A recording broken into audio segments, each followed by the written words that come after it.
তাদেরকে ধন্যবাদ জানাই।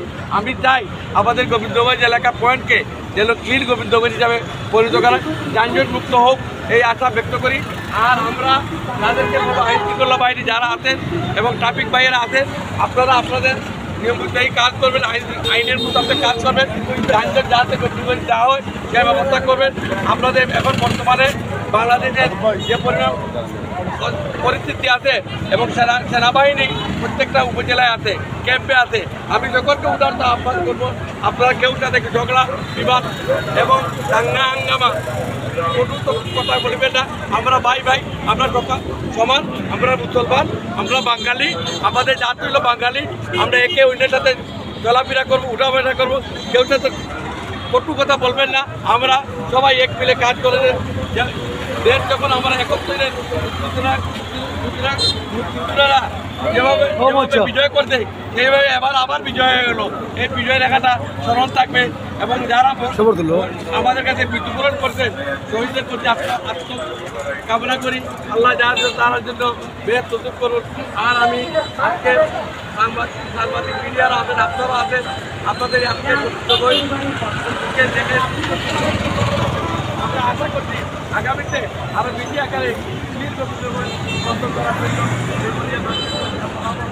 বিশেষ করে আমি এখানে পরিবহন সেক্টরের শ্রমিকবৃন্দরা আছেন, আপনাদেরকে অনুরোধ করব, আপনারা যানজটটাকে মুক্ত রাখুন এবং এলাকাটাকে সুন্দর পরিবেশ রাখুন এবং ট্রাফিক ভাইদেরকে সাহায্য করুন।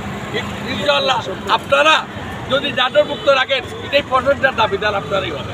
এলাকার মধ্যে একজন দেশি বিদেশিরা আমাদের এখানে ব্যবসা করার জন্য আসছে। আমরা যদি এই যানজট মুক্ত করে রাখি, তারা ব্যবসা করতে পারবে না।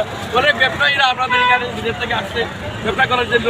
আমরা এদেরকে ভালো ব্যবহার দেখতে ইনশাআল্লাহ দামি ব্যবসা করতে আমাদের এখানে আসবে। আমি গোবিন্দগঞ্জ ব্যবসায়ী কমিটির পক্ষ থেকে ধন্যবাদ জানাই এবং মিডিয়াকে ধন্যবাদ জানিয়ে আমার বক্তব্য আসসালাম।